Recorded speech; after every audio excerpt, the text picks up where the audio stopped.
চ্যানেলে চ্যানেলে গিয়ে ফেরেব বাসটার সমর্থনে কথা বলতেন, সে দিনগুলো ভুলে গেছেন। এখন অস্তিত্ব টিকিয়ে রাখতে কে কত বড় বিজেপি, কত বড় হিন্দু, কত বড় রাষ্ট্রবাদী সেটা প্রমাণ করার একটা হিড়িক তৈরি হয়েছে। তবে অরূপ চক্রবর্তী এই ছেলেটি সম্পর্কে আমার একটু অন্য ধারণা আছে। ও শিক্ষিত ছেলে, লেখা চাকরি করতো মুম্বাইতে। বাকিদের কথা ওই কাকলি ঘোষ দস্তিদার কি হলো হঠাৎ করে, এতদিন কি করছিল?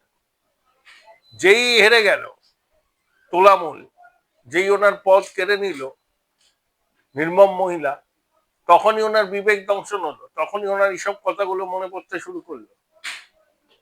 ছেনালি করারও একটা সীমা আছে। আসলে এরা খুব লোভী, খুবই লোভী। তবে বিজেপি এদেরকে কাজে লাগাবে, ওরা একটা রাজনৈতিক দল। তৃণমূলকে যত ঘেঁটে দিতে পারবে বিজেপির তত সুবিধা।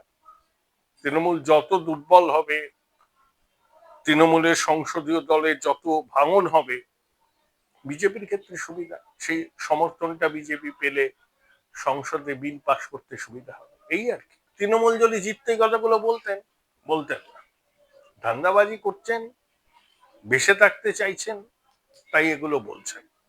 বিজেপির এই সুযোগ নিচ্ছে।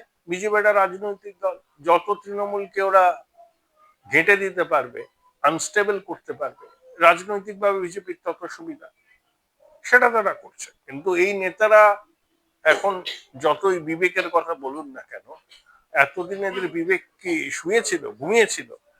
হঠাৎ শীতঘুম থেকে জেগে উঠে এদের মনে হচ্ছে যে তৃণমূল আমলে মুখ খুলতে পারতাম না।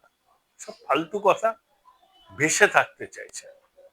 বুঝতে পেরেছেন, তৃণমূলে গেলে 2029 জিততে পারবো না। বিজেপিতে গেলে যদি টিকিট টিকিট পাওয়া যায় তখন একটা চেষ্টা করা যেতে পারে। এইসব করছেন, এদের বিশ্বাসযোগ্যতা নেই।